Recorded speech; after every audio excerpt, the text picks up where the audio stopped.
Hello everyone, this is Aaron again. People have been talking about this Hades, and I did do a little thing on it before, but I've been waiting for these 177s to come in. I'm going to start all over again. I'm going to do the 177s today, and later on when I get some time, I'm going to do the 22s and the 25s again. Hopefully from a bench. But today I'm at home. But today we're going to be putting up the Baracuda Hunters H&Ns against the JSB Hades, and we're going to be using two guns for that. We're going to be using my 177 P15 177, and we're going to be using my FX Impact 177. And we're going to start at 30, we'll go out to 40, and then out to 50, and we're just going to see how they stand up against each other at those ranges. Now, I know some of you guys are going to say, Aaron, you know, take it out a little bit further. But for me, there's no point in that because I don't shoot past 50 with these. Now, I will take my 22 and my 25 out further, but these guns here at 50, I think in terms of velocity, in terms of hitting power and that sort of thing, I think 50 is about the limit. But for others, I know that's not the case, so they may want to go out further. So let's go ahead and do this thing at 30, 40, and 50 and see how they stack up against each other. Okay? All right. Okay, we have the P15 up first, and we're shooting the H&Ns out of here. 5 shots.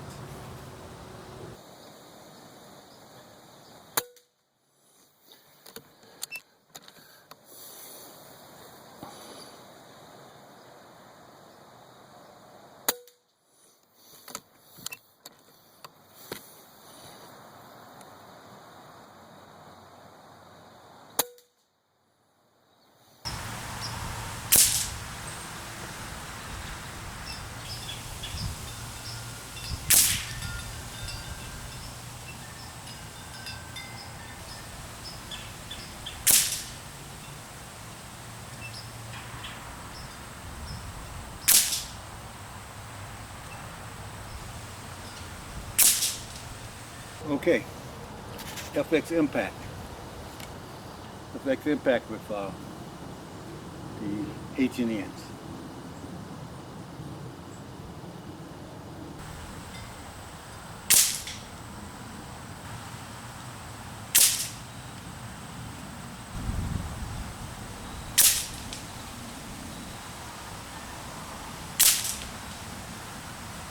Okay, FF Impact Hades, 30 yards.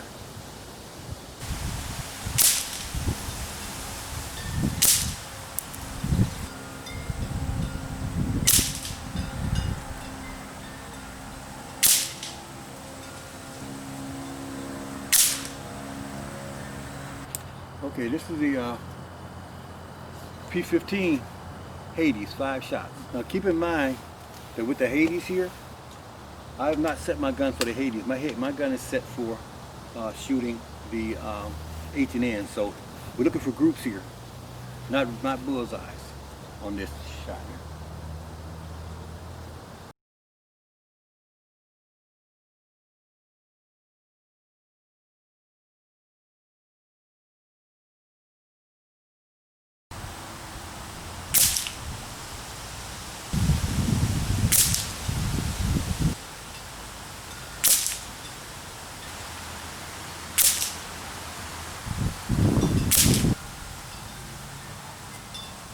Okay, 5 shots, P15, 40 yards with the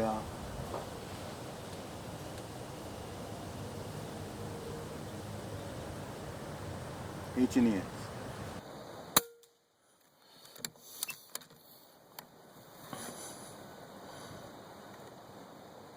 I'm gonna try to hit that fly.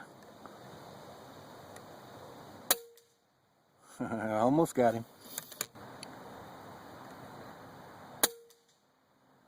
I think I got that fly, y'all. We'll check it out on video. Anyway, back to the target.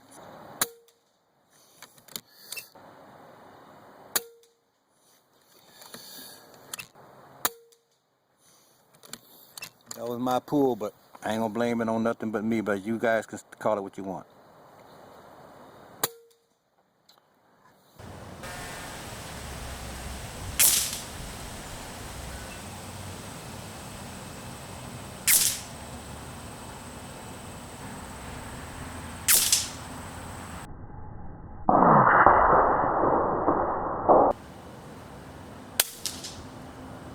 I think I got that fly, y'all.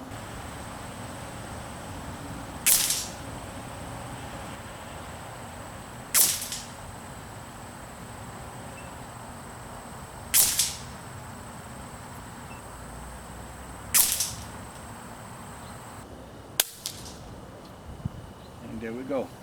5 shots with the H&Ns. This gun love H&Ns. I got it recording. We've got the Hades going now. What does it say that at? It says above that P15 Hades. 5 shots.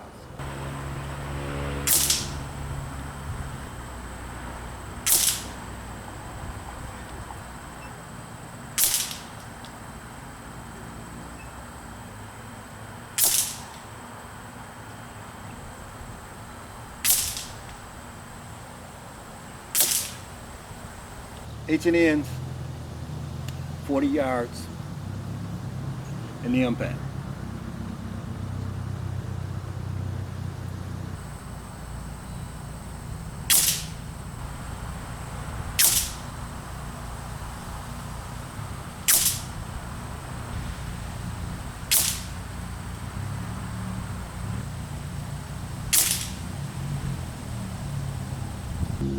That was H&Ns, 40 yards impact. Now let's go with these Hades at 40 impact. Okay, let's go 40 yards with the Hades.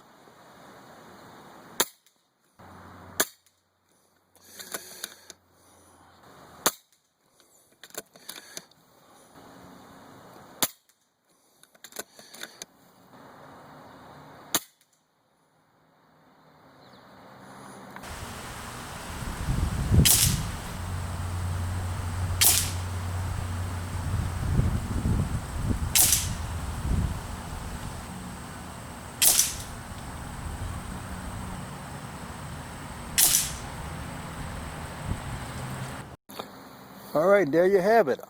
Just looking through the scope right here, I'm gonna say that H&N, Hades, H&N. I'm gonna say the FX won by a bit, but I'm thinking that if I was shooting at a Sparrow, every one of those would have been a kill. And on the Starling, they certainly would have. And that's what I'm going for. So there it is. Let's take it inside and close this thing out.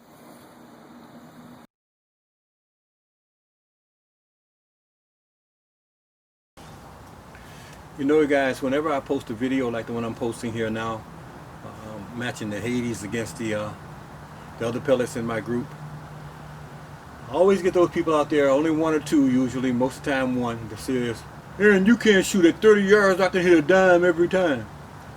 Y'all can even do it at 50 yards. I get that kind of comment from them, and then I go and I check their name, and they haven't posted a single video. It's easy to talk smack. But I just want to talk to you again a look at today about how I shoot when I'm out here in the yard. There's 2 kinds of shooting. There's bench rest shooting, and there's bird shooting. I do bird shooting, not bench rest shooting. So let me tell you the difference there, okay? So when I got this gun here, even though it's got a backstop in here, I shoulder this thing. All right, I bring it up to my shoulder, so you're going to see a little movement in that reticle. All right, and let me tell you, I shot in bench rest one time, and I was amazed at this because I had no idea. These guys, they got some of them, they have $1,000 vices, okay? $1,000 for a gun vice. But what this thing does is they set the gun in like this, and it's got all kind of little knobs on it everywhere. They twist these little knobs, they look through it, they never touch the gun. They look through here, and they test this little knob, and they do this little knob, and they turn this one until that thing is perfect. Then when it's perfect, they take their finger and put it right here, and believe me, they have those triggers set on probably on 1 ounce to make sure there's no gun shake. And then they pull the trigger. They cock it. They go through it all over again. They adjust that gun perfectly to its perfect on their target and lock down on this $1,000 vice. And then they do this. Nothing touches the gun. And they go. And then they go through it all, they cock it, and they go through it all over again. Okay. To me, that's not shooting. I was like, wait a minute, that's cheating. You're not shooting the gun. If you don't shoulder that doggone gun, yeah. So for me, if you want to show me a real competition, give me a competition where there is no gun vices. All there is, and there's no sandbag back here for your shoulder. The only thing you can have is a bipod up front. Okay? So all you can do is drop that thing down the bipod, put it on your shoulder, and pull the trigger, and have your heartbeat, your breathing, and your flinching, and everything else do something to that pellet. That's what I think you're shooting at. So when I'm in the field, that's how I'm shooting. I miss sparrow sometimes. You've seen it. But I'm shooting not off of a vise. I'm shooting off of a fence post. I'm shooting off of a wall, off of a some type of column. Or sometimes I just gotta hold this gun like this and just try to hold it still as I can and just shoot it. I don't have anything to brace against. That's when you see a lot of shaking in the gun. Okay, so yes, right now, if I wanted to take this gun here and do this and try to simulate a lockdown, and this is a lockdown, I take this gun, I get it on a target perfectly. When I got it perfectly on the target, I take this thing and I squeeze the hell out of it. I mean, I'm squeezing it with no movement. Now I'm gonna get a little movement because the muscles are twitching a little bit, my heart is beating and all of that. But boy, compared to shouldering, it's still gonna be a lot more accurate. So the ones that you saw me shoot earlier, they were shot from the shoulder and from this thing here shaking, because I'm not trying to grab the gun and hold it in tight or anything. I'm just putting it on the target and squeezing it, same like same way I would be doing if I was out pesting. That's the way I shoot.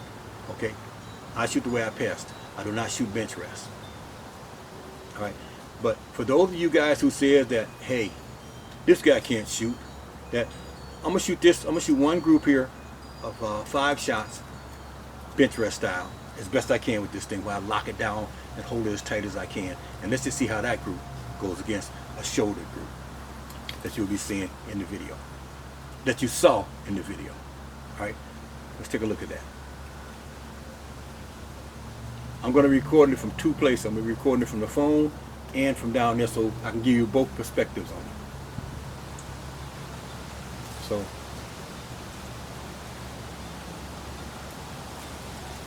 I'm going to take this camera down there and put it on the target.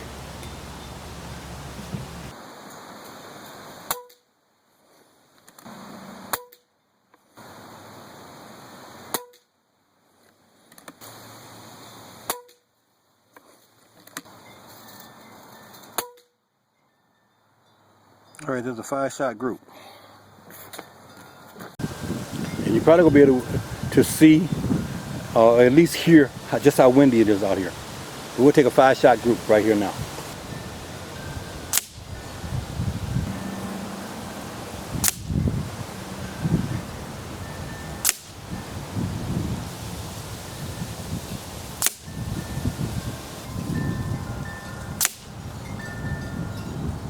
Five shots group, 30 yards in the wind.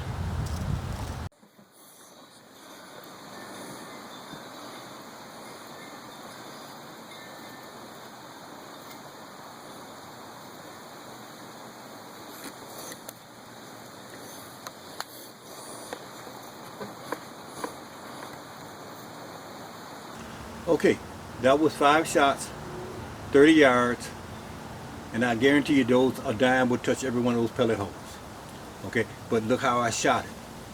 I shot it holding this gun as tight as I could and trying my best not to get no movement out of it and squeezing that trigger ever so lightly. Now if I were to take the same thing now, and I'm not going to take the camera back down if I want to leave it up here. Alright, I'm going back to the bench rest target. Right here now, I'm going to take 6 more shots at that target down there. I'm going to try to do it bench rest style, where I got this thing locked. So I'm knocking it down. I'll take 6 more in here. I'll take 6 more in here.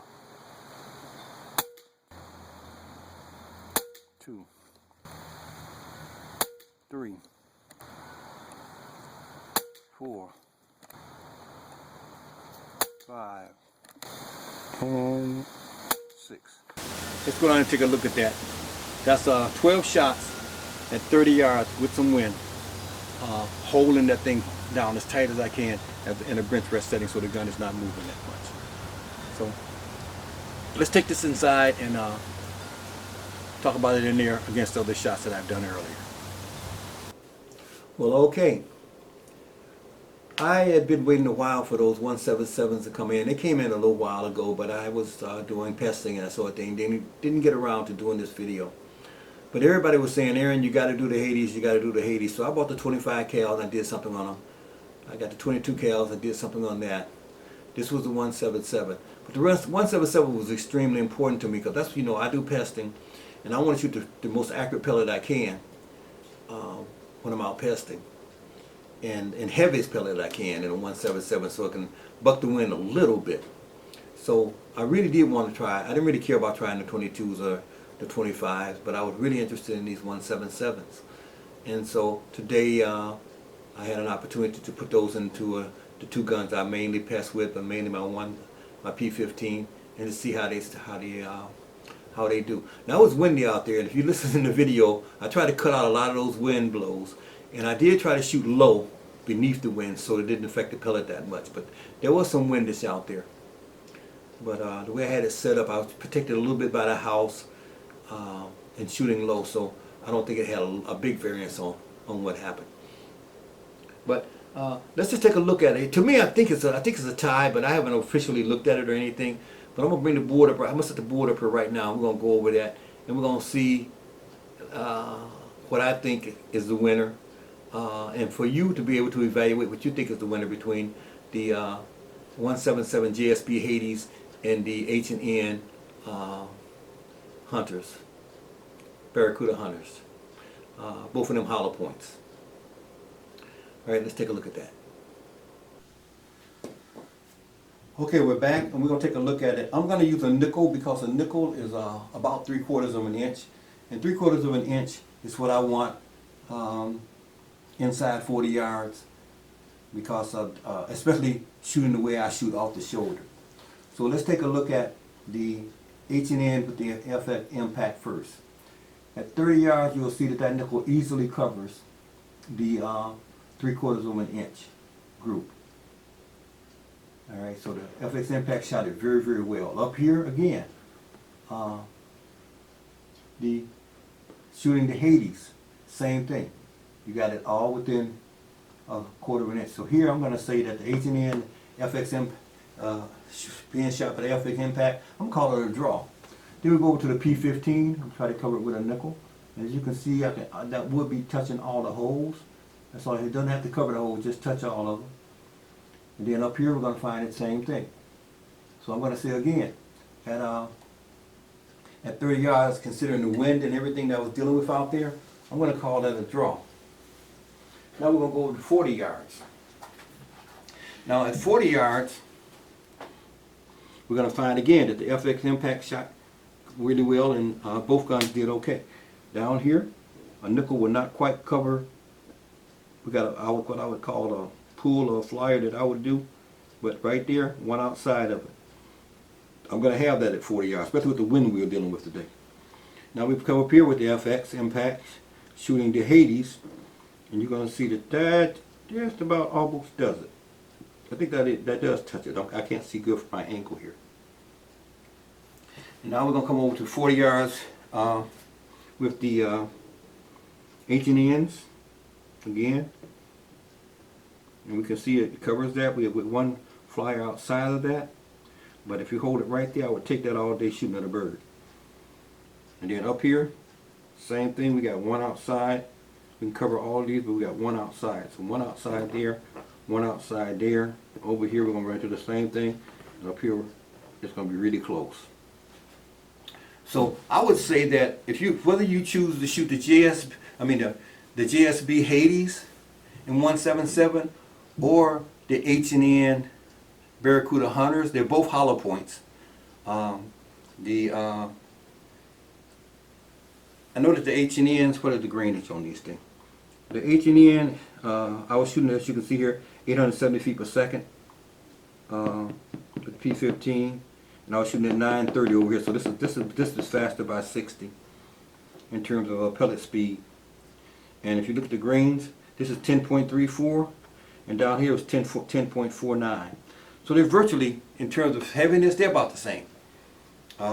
So I would say in terms of hitting power, in terms of one thing I want to do this summer is I'm gonna get a chicken or a turkey, and I'm gonna shoot some JSBs into that to see and see what the wound cavity looks like. I don't like ballistic gel. I want to shoot something that's flesh, so we'll take a look at that, and also we'll look at pellet spread in terms of what is the crush factor on it between the different JSB and Hades and the rest. Okay, let's check one more thing and get out of here. Now in the video, I did say something about trying to hold the gun down and lock it down. I couldn't lock it down out there very well because one way I was doing with the wind, but I was able to lock it down so I could not get much movement. I mean, what I mean by lock it down, when you shoulder a gun, okay, every little movement, every little twitch in your body, your heartbeat, if you're breathing, any little movement in your body is going to shake that gun, okay? But when you lock it down, so those factors are gone, and that's the best I can do out there. But like I said, they're guys in bench rest. They don't even touch. They never touch the gun except when they cock it. They can't. It's the most amazing thing to see if you ever go to field target, especially one like I was involved in that I was in shooting in competition, because I'd never seen this before. The only time they touched the gun was when they cocked it and when they pulled the trigger. And those are the only two things they ever caught. So they would lock the gun down, they look through the scope, they adjust it to its dead center. And it's called dissecting. It's called dissecting the target. And let me just show it for you guys that don't understand what that means. Dissecting a target would be something like this. Okay, if this was my target, I would want to dissect it in half. I would want to quarter that target exactly in that reticle. Dead in the middle. I wouldn't want it here, here, here. Okay? They're able to dissect the hell out of that thing. And then, after they finish putting it on, they never even look down there anymore. They stand up like this here, put their hand on the trigger, and pew. Then they come back down, put their eye down, make all their little adjustments, cock the gun, make all the adjustments, come back up, never look at the target again, put their finger in and pull the trigger. It's the most amazing thing to see you ever want to see. I was like, what the heck is this? But also, let me talk about one other factor they have. I don't know, I'm not going to put a limit on it. Let's just say 16 power or 20 power, what you want to do. When I hunt at 6 power. I want to hunt at 4 so I get a wider field of view for finding those birds, because sometimes it's hard to find them in the reticle. But I shoot at 6 because the camera won't focus all the time on long range shots on 4, so I put it on 6. But when these guys are shooting field target, they got that thing cranked all the way up to where that little bullseye that may look like that to me might look like that to them. That's another factor in field target that makes it a lot better. In this particular case, I didn't crank it up. I left it at 6 power. But let's just take a look at what I was able to do at 6 power. I bring this little box in. The last one I shot. This is 12 shots, you guys. You saw it in the video. This is 12 shots held in a position where the gun was locked down, not shouldered. And take a look what happened. 12 shots inside of that. Okay? Not 5, 12. Not 5 like we looked at here. Not 5 like that, where you see them jumping all over the place. Okay? And the gun not locked down. So I want to, so all you guys out there saying, I can shoot a 1-inch, let me just say this to you. I can too, if I choose to shoot that way, but I don't shoot that way. Okay? Let me just close this thing out by saying this. I'm a pester. Okay? I don't get moved by shooting at paper. I tried it. I tried it. I tried to get excited. I ain't gonna lie. I tried to get interested. I really wanted to go out and shoot competition with these fellas and shoot at paper. Paper don't move me. It don't get my adrenaline flowing. It don't get my heart rate up. I can't give it the critical effort that I can when I'm pesting. And if you want to see a real good example of it, go back and rewind the video and look at when I shot the fly at 40 yards. Okay, I'm shooting at a target, at that little red dot thing, and I can't hit this little red thing for nothing. Every now and then I might touch it. Okay? But also the fly lands on there. And I said, wow, a fly. All of a sudden, I went into a mode I can't even tell you about. I locked in, took the first shot, barely missed it. Luckily, he didn't fly off for purposes of this video anyway, not for him. Cocked the gun. I said, okay, I saw exactly what happened. I made a little adjustment. Pew, and you saw the fly. All right? That's the difference, okay? Not everybody is born to shoot field target. Not everybody is born to shoot at paper. Not everyone is born to shoot at paper, okay? It just don't move them. Other people, they can buy the devices to do the things I told you about. And they get excited. I don't know how to explain to me, you guys. Help me here. Explain to me how you lock your gun down, look through it, make all your adjustments now without touching the gun, and then come up and put your finger in and pull the trigger, and then come down and do it again. Someone please explain to me the excitement of that. I don't even understand who even came up with that. It makes no sense. But it's what they do. Anyway, I digress. I want to thank you guys for tuning in. I want to thank you guys for subscribing. I want to thank you for your comments. I want to thank all you guys from all over the world who are telling me where you're from. So I'm putting it on my worldwide map that I got in here. And I'm putting the tax in now. And I tell you, Great Britain is Great Britain is a very, very small place. You know, I know that the empire may be big, but the actual land mass is really, really small. And I got quite a few people from Great Britain or England contacting me. So the tax are really, really getting tight in there. But I want to fill it all up. So if you're from Great Britain or you're from any other place, please let me know so I can put you on my map, because this is amazing to me that there are people around the world that are watching my videos. I don't care if it's one of you from Australia, two of you from Ireland, or two of you from the Netherlands. Just the fact that someone in the Netherlands look at this is so exciting to me. So if you are watching from outside the continental United States, let me know where you are. I get excited by it. Okay? So thank you guys again, and let's keep it safe. I'm sorry I made this video too long and talked too much. Have a good one, guys.